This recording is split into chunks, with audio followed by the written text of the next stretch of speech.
Hi, I'm Leo and welcome to School Me. In this JavaScript Tips for Beginners series, I'll be breaking down JavaScript concepts to enable you understand JavaScript fast. Alright guys, at the end of this tutorial, if you think the video was helpful, please hit the like button, and if you have anything to say, just leave a comment, and if you're new, please consider subscribing for more updates.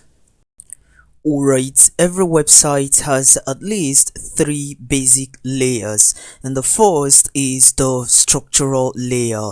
Now here we use HTML to create the structure of the website, and the second is the presentational layer. Here we use CSS to style up this website, and the third is the behavioral layer. Now here we use JavaScript to add interactivity and custom behavior to the website. Now if you don't understand these terms, I will explain that later. Alright, for you to continue with this JavaScript tutorial, you ought to have at least a basic knowledge of HTML and CSS. So if you don't, you can check out my channel and other YouTube channels to learn the basics of HTML and CSS before you continue with this tutorial. Alright, I know you know this already, but I had to say it for clarity. So what the heck is JavaScript? Now JavaScript is a dynamic programming language for the web. Now it is dynamic in the sense that unlike other programming language, it does not require a compiler. So here you type in your code and your browser can interpret this code without using an external compiler.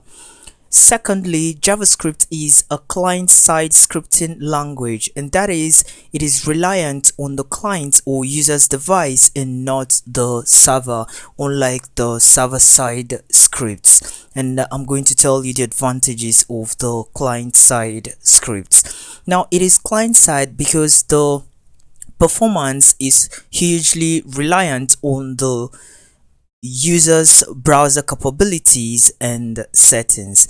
Now, third, JavaScript was actually created by Brendan at Netscape in 1995 and was originally called LiveScript. Now, JavaScript was initially used as a language for the web, that is, in creating websites and stuff like that, but now it is used for both web and app development.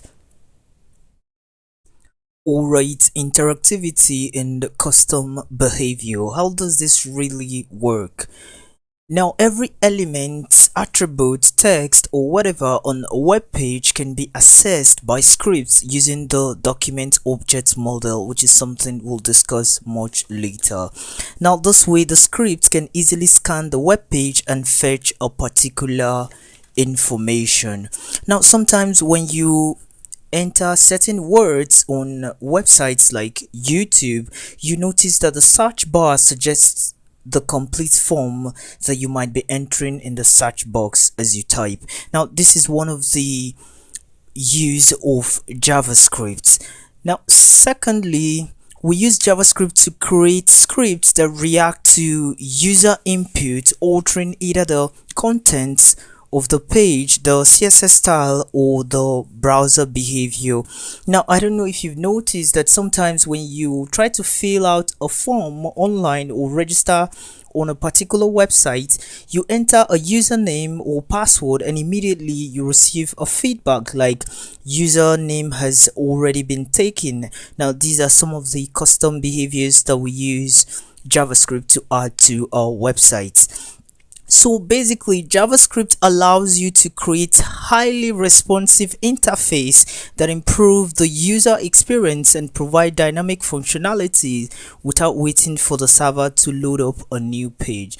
So these pop-ups and auto completion and stuff like that, they kind of add a lot of interactivity and custom behavior to your web page, therefore making it more lively.